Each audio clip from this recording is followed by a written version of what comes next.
Assalamualaikum warahmatullahi wabarakatuh. Bismillahirrahmanirrahim. Alhamdulillahil wahidil qahhar, al-azizil ghaffar, mukawwiril laili 'alan nahar, tabsiratan lidawil qulubi wal absar, wa dzakiratan liulil nuha wal iqtibar. Asyhadu an la ilaha illallah wahdahu la syarikalah wa asyhadu anna sayyidana wa nabiyyana wa muallimana wa habibana wa qurrata a'yunina Muhammadar Rasulullah ballagha risalah wa adal amanah wa nasahal ummah wa jahada fillahi haqqa jihadih. Allahumma shalli wa sallim wa barik ala Muhammad wa ala alihi wa sahbihi ajma'in. Amma ba'd. Siang hari ini Partai Umat mengundang rekan-rekan jurnalis dari media mainstream dan media sosial. Saya sedikit tamu dan undangan mengingat kantor DPP Partai Umat yang tidak cukup besar sekarang ini untuk meresmikan penggunaan gedung ini, dan yang lebih penting lagi memberitahukan kepada publik bahwa Partai Umat telah sah, telah legal, telah legitimate di panggung politik nasional. Saudara sekalian yang dimuliakan Allah, yang saya hormati dan saya cintai, Majelis Syuro Partai Umat tentu juga menyampaikan terima kasih pada pemerintah yang telah menerbitkan SK seperti telah dibacakan oleh Pak Ketum tadi, sehingga kami Partai Umat dapat ikut meramaikan percaturan politik nasional. Insya Allah Partai Umat akan berusaha keras untuk mencegah agar demokrasi kita tidak merosot berubah menjadi oligarki politik dan oligarki ekonomi. Hukum besi sejarah yang disebut sebagai the iron law of oligarchy menunjukkan bahwa dimanapun di dunia ini oligarki hanyalah menghasilkan sebagian besar rakyat yang terinjak-injak martabatnya dan didera dengan kemiskinan yang memilukan sebagai a downtrodden and poverty-stricken society. Jadi kita tahu yang menangguk keuntungan tanpa ampun luar biasa adalah kaum oligarki yang sejatinya itu sekarang ini makin lama makin kuat mencegeram Republik Indonesia. Partai Umat insya Allah mengambil pelajaran dari para rasul yang tergolong ulil azmi, yakni Nabi Nuh, Nabi Ibrahim, Nabi Musa, Nabi Isa, dan Nabi Muhammad SAW. Para nabi itu dalam panggung sejarah selalu membela kaum du'afa dan mustad'afin. Tidak ada cederanya para nabi ulil azmi itu membela kaum agnia, ya, kaum penguasa yang biasanya zalim, ya, selalu membela kaum du'afa, yaitu kaum lemah secara kultural, dan mustad'afin kaum lemah karena struktural. Dalam pada itu, Partai Umat akan memegang teguh kebenaran al-haq, the ultimate truth yang diajarkan oleh Allah Subhanahu wa taala. Jadi dalam surat Ali Imran ayat 60 Allah berfirman, al-haqqu mir rabbika fala takum minal mumtarin. Ini diulangi lebih tajam lagi dalam Baqarah 147, al-haqqu mir rabbika fala takunanna minal mumtarin. Jadi sesuatu kebenaran yang sejati datang dari Allah Subhanahu wa taala. Bukan kebenaran yang diajarkan oleh Karl Marx, Friedrich Engels, Lenin dan Stalin. Bukan pula kebenaran yang dipropagandakan oleh Mao Zedong, Deng Xiaoping, dan Xi Jinping sekarang ini. Namun bukan pula yang diajarkan oleh pentolan-pentolan pemikir kapitalis liberal sejak dari Adam Smith, David Ricardo, sampai Milton Friedman. Saya pernah jadi muridnya Milton Friedman ini yang agak ekstrim, ya. Yang menurut mereka kapitalisme liberal akan menghadirkan kemakmuran bagi mayoritas, tapi kenyataannya social and economic gap gap antara kaya miskin di bidang sosial ekonomi itu semakin menganga, ya. Misalnya widening gap, ya, between the poor and between the strong and the weak, mungkin between the rich and the poor. Dan kemudian kita melihat bahwa di Amerika Serikat ini gap antara kaya miskin itu yang paling besar selama 50 tahun terakhir, sehingga tujuan mereka sesungguhnya kosong melompong. Bahkan ini ada sedikit joke, ada 3 orang ekonomis yang menganut kapitalisme liberal, mereka ini sedikit joke enteng-entengan berburu angsa di sebuah danau. Ada rombongan angsa yang akan dibidik oleh 3 ekonomis liberal ini. Kemudian yang pertama itu telah menembakkan pelurunya 20 meter di depan rombongan angsa sehingga tidak kena.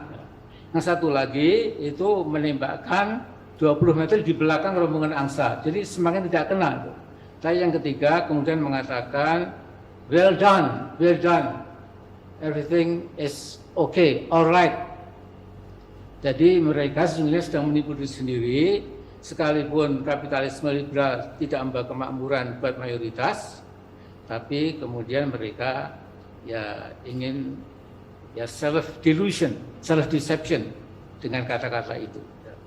Saudaraku, Bung Karno milik kita semua. Jadi ada salahnya kalau saya mengingatkan bahwa Bung Karno itu yakin Pancasila sebagai state philosophy dan state ideology bila diwujudkan dalam alam nyata, maka Pancasila dapat menjadi sublimasi atau juga dalam bahasa Belanda disebut hogere optrekking. Jadi mengangkat yang lebih tinggi, lebih bagus, lebih mulia, more beautiful, more wonderful, more successful dibandingkan Declaration of Independence-nya Amerika maupun manifesto komunismenya Rusia. Nah, saudaraku, saya akan mengerucut dalam tausiah politik ringan ini, ya, bahwa sesungguhnya yang kita hadapi sekarang ini, masalah sosial, politik, ekonomi, hukum, bahkan moral di negara kita dewasa ini sesungguhnya semakin berat. Karena apa? Karena cengkeraman oligarki politik dan ekonomi serta himpitan mafia di skala bidang kehidupan itu justru semakin berat. Dalam 20 tahun terakhir ini, gap atau jurang kaya miskin semakin dahsyat. Sekarang ini saya hanya mengulang lagi temuan Oxfam dari Inggris. Mereka setelah menstudi lumayan lama, mereka mengatakan bahwa di negara kita ini klise jadi tidak sekarang baru, ya, ada 4 oknum manusia yang kekayaannya sama besarnya dan kekayaan 100 juta rakyat Indonesia di lapisan bawah. Jadi temuan Oxfam tidak pernah dibantah oleh pemerintah kita, memang benar dan itu kita rasakan. Terus sekalian, jadi saya akan mengatakan di sini bahwa insya Allah Partai Umat akan semakin bertenaga dan semakin bergairah menghadapi masalah-masalah yang cukup berat di atas. Yang jelas kita tidak boleh putus harapan. Apalagi kita punya orientasi perjuangan kita dalam Al-Insyirah dikatakan fa inna ma'al yusri yusra, inna ma'al yusri yusra. Jadi di samping ada masalah, tentu ada banyak kemudahan. Di sana ada problem berat, tentu ada jalan-jalan untuk mengatasi itu.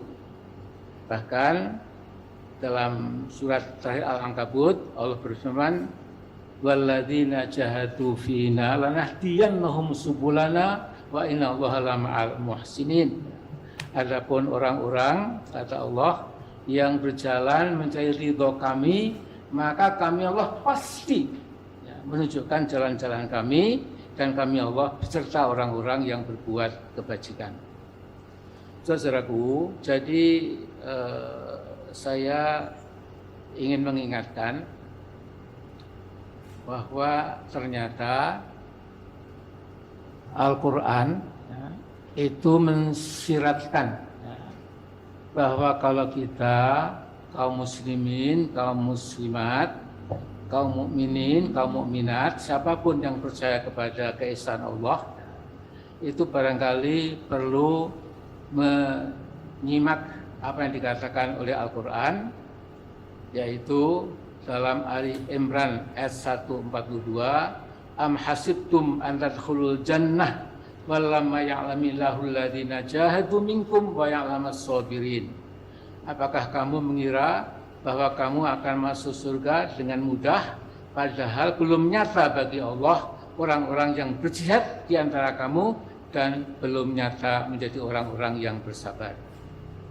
Bahkan dalam Al-Baqarah 214 satu ayat mengatakan lebih tajam lagi, am hasibtum an tadkhulul jannah walamma ya'tikum mathalul ladzina khalu min qablikum massadhumul ba'sa wa dharra'u wa zulzilu hatta yaqula ar-rasulu wal ladzina amanu ma'ahu mata nasrullah ala inna nasrullahi qarib. Ataukah kamu mengira bahwa kamu akan masuk surga belum datang kepadamu berbagai cobaan seperti yang dialami orang-orang terdahulu sebelum kamu. Mereka ditimpa kemelaratan, penderitaan, dan diguncang dengan berbagai cobaan, sehingga Rasul dan orang-orang yang beriman bersama Rasul berkata, mata nasrullah, kapan datang pertolongan Allah? Maka Allah menjawab, ala inna nasrullahi qarib, ketahuilah pertolongan Tuhanmu itu sudah dekat. Nah, saya ingin menutup sambutan atau katakanlah tausiah Majlis Syura, ya, bahwa perjuangan memang memerlukan keteguhan, kesabaran, ya, akan menghadapi berbagai macam cobaan, ujian, godaan, ya, yang sifatnya segala macam. Ya. Jadi marilah saudara-saudaraku, semua pengurus atau pimpinan serta kader, anggota, simpatisan partai umat hendaknya bersatu padu dan bekerja sama dengan anak-anak bangsa yang lain yang searah, ya, dengan perjuangan kita. Sudah dikatakan tadi oleh Ketua Umum, jangan sampai kita anak bangsa yang tetap tidak pudar dan tidak padam kecintaannya kepada NKRI ini sampai kemudian melempem, ya, kemudian menjadi, ya, tidak berhasil, ya. Jadi ada baiknya saya mensitir kata-kata Bung Karno, ngono milik kita juga, bukan milik satu dua golongan, ya. Karena Bung Hatta adalah milik kita, ya. Bung Karno pernah mengatakan, for a fighting nation there is no journey's end. Ya. Jadi bagi bangsa berjuang tidak ada kata berhenti. Jadi terus saja istamiru, ya, istimrar, terus saja, terus sampai akhirnya insya Allah kita mencapai kecemerlangan, kegemilangan, keberhasilan buat anak-anak bangsa semuanya. Dan assalamualaikum warahmatullahi wabarakatuh.